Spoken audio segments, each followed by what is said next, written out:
Ahora sí quiero hablarles sobre lo que ocurre en el tamaño, en la forma y en el funcionamiento del cerebro de esos niños y niñas que fueron abusados sexualmente.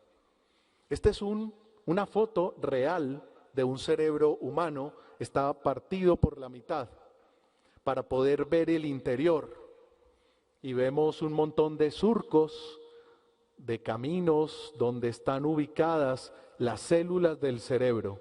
Se llaman neuronas, algunas de ellas. Son las que nos permiten ser lo que somos. Y esas células son tan pequeñas que no podemos verlas a simple vista. Tendríamos que hacerle un corte a este tejido del cerebro, mirarlo por un microscopio, ponerles un colorante para que ellas se puedan distinguir y ahí encontraríamos esas células. Pero esas pequeñas células están conectadas entre ellas por medio de unos cables que permiten actuar de manera coordinada, que les permiten lograr cosas tan maravillosas como el acto de pensar, como el acto de amar, como el acto de sentir, como el acto de disfrutar una relación sexual responsable. Esas células y sus conexiones son las que le dan esta forma al cerebro. Y aquí vemos cómo se ubica el cerebro. Esta es la parte de la frente.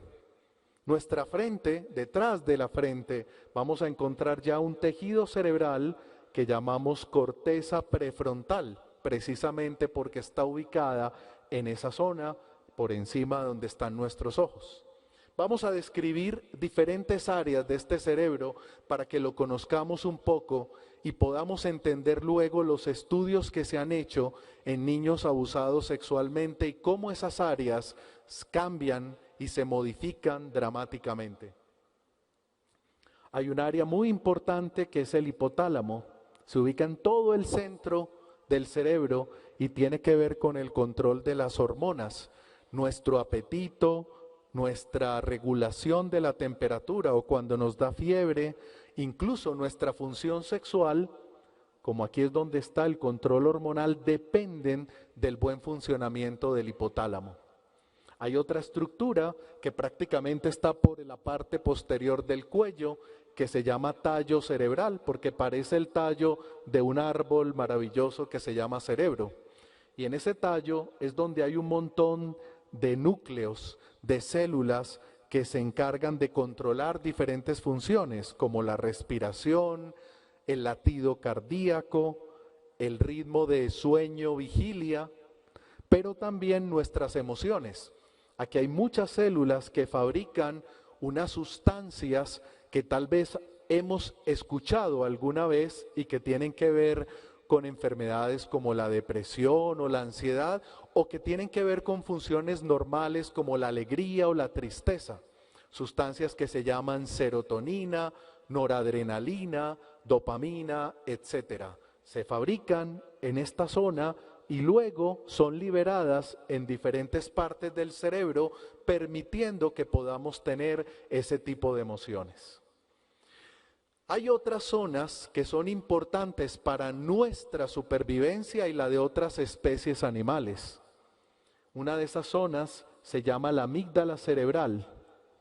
Esa zona, junto con esta otra estructura que la llamamos cíngulo subgenual, son importantes para detectar amenazas, amenazas reales o amenazas potenciales. Sin esas estructuras no podríamos sobrevivir. Claramente nuestros depredadores nos habrían devorado antes de siquiera existir como una especie. Son importantes, pero también pueden ser afectadas por eventos traumáticos. Eventos traumáticos pueden hacer que, por ejemplo, esta amígdala cerebral trabaje más de la cuenta y nos haga ver amenazas en todas partes, incluso en lugares donde deberíamos sentirnos protegidos. Hay otra estructura que nos ayuda a regular el estrés, se llama hipocampo. También es importante en la memoria y en el aprendizaje, pero estudios nos han mostrado que el hipocampo nos ayuda a controlar esas situaciones de estrés. Pero si nuestra amígdala está demasiado estimulada porque fuimos víctimas de algún tipo de trauma, como el abuso sexual, es muy probable que nuestro hipocampo no tenga la capacidad de controlar ese tipo de amenazas. Y por último, están estas estructuras de mayor desarrollo. Las que les acabo de presentar son bastante similares en otras especies animales. Pero estas estructuras de la corteza, la prefrontal o la somatosensorial, están muy desarrolladas en el ser humano, sobre todo para algún tipo de funciones. Esta en particular, la corteza prefrontal, es la que nos diferencia de otras especies. Otras especies también la tienen, pero la nuestra es la más desarrollada de todas. ¿Y por qué es importante esta parte del cerebro? Porque aquí hay funciones que definen al ser humano. En estas estructuras es donde se asienta la capacidad nuestra de hacer juicio, de determinar qué es lo adecuado en una u otra situación, la que nos ayuda a la planeación, al control de impulsos y al control de emociones, la que nos permite saber cuándo es adecuado reírnos, cuándo es adecuado abrazar a alguien, en qué condiciones. Todo eso está determinado por esta estructura. Y hay otras estructuras un poquito más escondidas, como el cíngulo anterior, donde nuestro cerebro es capaz de anticiparse a la recompensa y saber cuándo algo va a ser muy agradable para mí. Yo todavía recuerdo el arequipe de mi abuela, por ejemplo. Y cuando sabía, vivía en el extranjero, que me iban a enviar un pote de arequipe de mi abuela, yo ya me estaba saboreando. Sin duda alguna, esta parte de mi cerebro me permitía anticiparme a esa recompensa. Pero aquí también subyace la toma de decisiones, mi capacidad de empatía, de entender el dolor ajeno, de ver una exposición como la anterior, una presentación como la anterior y dejarse conmover y dejar soltar una lágrima porque uno se pone en el lugar del otro y entiende que eso es algo devastador y uno se imagina cómo sería para uno tener que enfrentar una situación de esa naturaleza. Y finalmente, esta corteza somatosensorial, que como el nombre lo dice, es importante para la regulación de nuestros movimientos, pero también para la percepción de nuestros sentidos. Les voy a mostrar más adelante cómo el abuso sexual es capaz de dañar todas estas estructuras cerebrales, incluyendo nuestra capacidad de tener sensaciones, de sentir, de experimentar placer. Hasta eso está alterado en las personas que son víctimas de abuso sexual. ¿Por qué los niños que son abusados sexualmente son los que tienen mayores consecuencias y alteraciones en su cerebro? ¿Por qué es más devastador el abuso sexual en la niñez que el abuso sexual en la adultez? Tiene que ver con el desarrollo del cerebro. Este es un cerebro seguido longitudinalmente, o sea, desde niños y niñas que tienen 5 años de edad, ahora les explico esos colores, y se compara con cerebros de otros niños o niñas que tienen 10, 15, 18 o adultos que ya tienen 20 años de edad. Esto es mirado de perfil, de lado. Mi abuela diría de medio bisné. Y esto sería mirado desde arriba. Pero básicamente son las mismas edades de desarrollo. Ustedes pueden ver ya una diferencia entre esos cerebros, ¿verdad? En los colores. El cerebro del adulto se representa más con un color azul, es el color predominante. El cerebro de un niño de 5 años tiene un color más rojo amarillento. Estos son colores que nos permiten entender cuál es el nivel de madurez de la corteza cerebral. Esas células que hacen parte de ese cerebro y sus conexiones, qué tan desarrolladas están, qué tan preparadas están para enfrentar los retos de la vida como lo tiene que hacer cualquier adulto. Si esto es un cerebro maduro, esto es un cerebro bastante inmaduro. Prácticamente las áreas que ya están desarrolladas son muy escasas. Es un cerebro que apenas está madurando camino a la adultez. Así que cualquier evento traumático que impacte a un niño o a una niña cuyo cerebro apenas está en proceso de maduración, claramente es un evento que va a cambiar por completo la forma en que ese cerebro va a terminar de desarrollarse. Luego van a tener aparentemente un cerebro de adulto, pero todas las áreas que conforman su cerebro van a estar alteradas por culpa de ese evento o esos eventos traumáticos. Así que esta es la razón por la cual los niños son los más vulnerables. Esta es la razón por la cual los niños en toda sociedad deben ser la prioridad, no al revés, como hemos visto a lo largo de toda la evolución de la humanidad.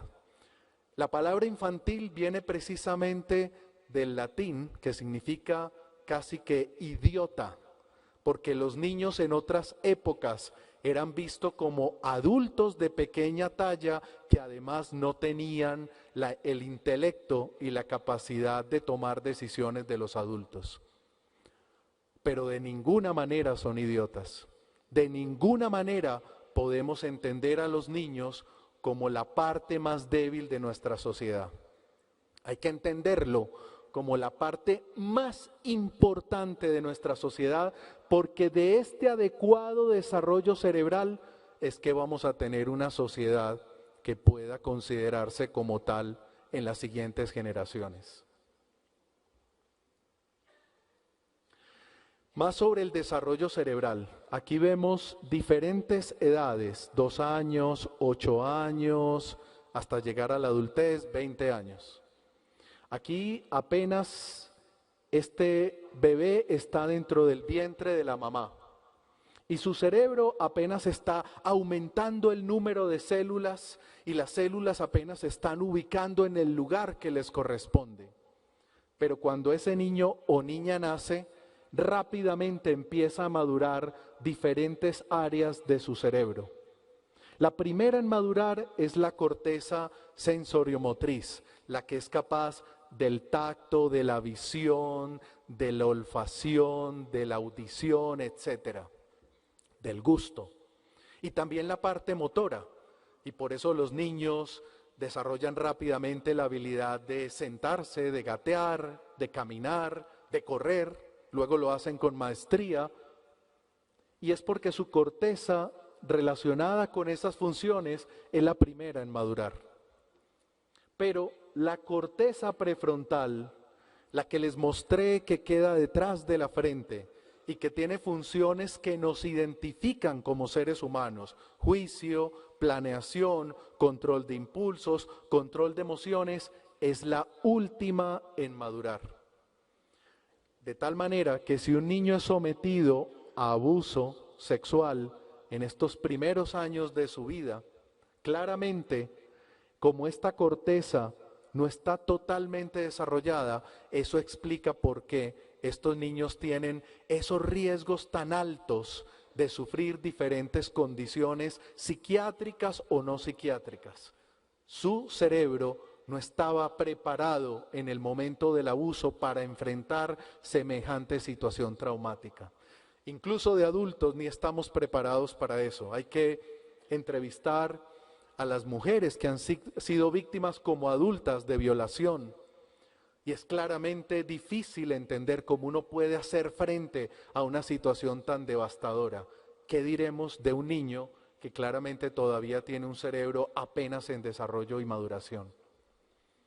Cuando hablamos de miedo, y claramente el abuso sexual solo puede producir este tipo de emoción predominantemente, entendemos que hay varias áreas del cerebro que tienen que ver con el miedo. Ya les había mencionado o hablado de la amígdala cerebral, la que nos permite detectar amenazas, ya sea que estén ocurriendo o que creemos que va a ocurrir. Y esta amígdala, cuando hay amenazas, se activa y manda señales a todo el cerebro para que esté alerta, preparado. Si hay una situación de miedo intenso, como la que ocurre después de un abuso sexual, esta amígdala se acostumbra a estar mandando señales de alerta constantemente, toda la vida, al resto del cerebro. Estos niños y posteriores adultos van a seguir viviendo con miedo, van a seguir asumiendo que algo malo va a ocurrir, incluso en situaciones que deberían generar confianza y tranquilidad. Y hay otras estructuras que se encargan, podríamos decir, como del opuesto, de la recompensa, del placer, de lo agradable. La vida es básicamente eso, moverse entre los matices, y en eso encontramos el disfrute. El miedo no es malo, el miedo es fundamental para nuestra supervivencia, el miedo es fundamental para poder desarrollarnos. El miedo nos obliga a crear cosas, a prepararnos, a inventar, a estar parados aquí enfrente de un auditorio tan respetable y tan grande y poder ser capaz de transmitir la información. Eso hace el miedo. Lo que cuestionamos es ese miedo excesivo. Y ese miedo excesivo tiene la capacidad de bloquear las áreas de recompensa. Aquí hay una estructura muy importante que se llama centro de recompensa y placer.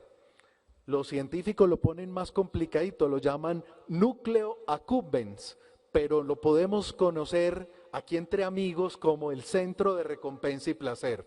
O sea, cuando yo pensaba en el arequipe de mi abuela, estando en otro país, claramente esta era la parte de mi cerebro que se activaba inmediatamente. Depende mucho de la acción de una sustancia que se llama dopamina.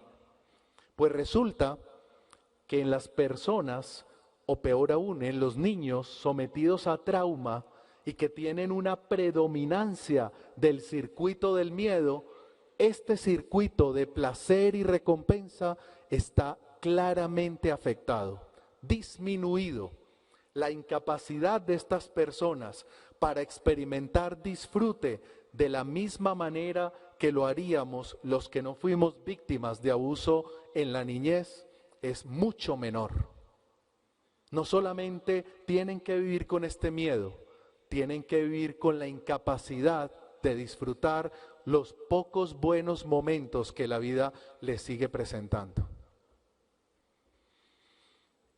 El abuso sexual en la niñez claramente afecta el cerebro, claramente lo daña, claramente genera huellas definitivas para el resto de la vida de ese individuo. Esta es la evidencia. Son muchos estudios, solo les traje una pequeña muestra. ¿Se acuerdan de la amígdala? Este es un cerebro de una persona adulta a la que le han hecho unas pruebas, por ejemplo, mostrarles unas fotos de rostros que son amenazantes y al mismo tiempo la persona está metida en un aparato que detecta cuáles áreas del cerebro se activan cuando le muestran esos rostros amenazantes. En una persona que no ha sido víctima de abuso sexual, el cerebro se mantiene apagado cuando ve esos rostros.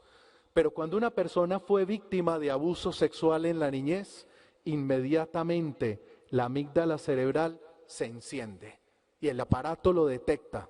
Esto es una foto real, no es una imagen o una pintura construida para que nosotros entendamos qué pasa en el cerebro. Es una imagen real de un adulto que fue abusado en la niñez y que cuando le muestran situaciones amenazantes, su amígdala inmediatamente empieza a disparar. Tengo miedo, tengo miedo.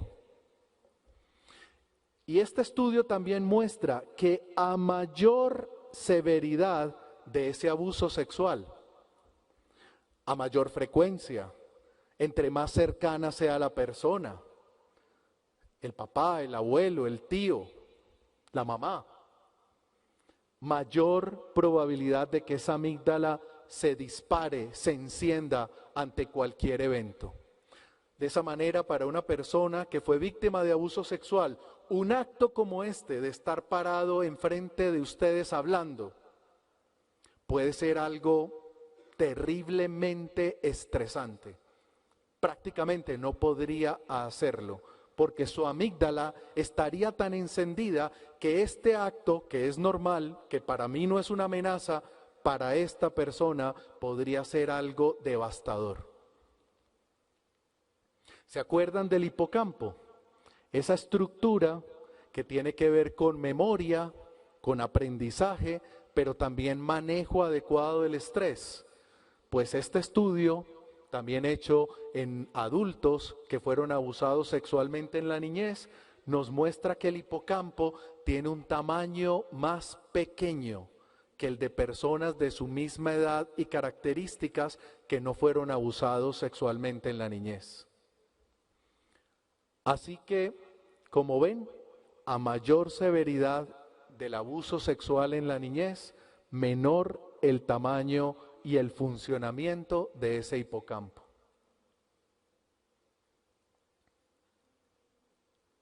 Aquí hay más estructuras, otra vez el hipocampo, a mayor abuso sexual, menor tamaño del hipocampo, y se acuerdan de la corteza prefrontal. Juicio, planeación, control de impulsos, control de emociones, lo que nos caracteriza, lo que nos permite vivir en sociedad. Y noten cómo a mayor abuso sexual, menor tamaño, más disminución del volumen, del grosor de esa estructura cerebral. O sea, un evento externo a la persona, que tiene que ver con ella, obviamente, pero que no está atacando directamente el cerebro, termina por producir deterioros cerebrales definitivos en esa persona. Su cerebro nunca va a ser igual al de otra persona que no fue víctima de abuso sexual. Así de grave es el abuso sexual. Y este último estudio que les quiero mostrar es posiblemente uno de los que más me impacta, porque ya hemos hablado de que el abuso sexual en la niñez puede afectar claramente la capacidad de manejar situaciones de estrés o de miedo, puede afectar la capacidad de disfrute, de recompensa, de placer, puede afectar mi memoria, puede afectar mi aprendizaje, puede afectar mi juicio, puede afectar todas las funciones que ya les he mencionado. Pero este estudio nos muestra que hay unas áreas en esa corteza que tiene que ver con las sensaciones, esa corteza sensoriomotriz que les mostré ahora, que claramente está afectada en los individuos que fueron víctimas de abuso sexual.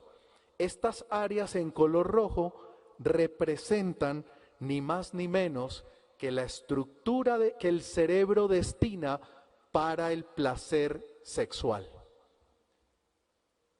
La sensibilidad que tenemos en nuestros genitales y en las zonas circundantes tiene este lugar en nuestro cerebro.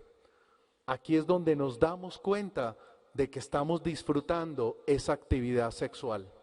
Pues resulta que las víctimas de abuso sexual tienen alterada esa área de su cerebro. Ni siquiera, más allá del trauma que eso les produjo, tienen la posibilidad de disfrutar su vida sexual como lo haríamos muchos de nosotros. Hasta ese punto llega el impacto devastador del abuso sexual en el desarrollo cerebral.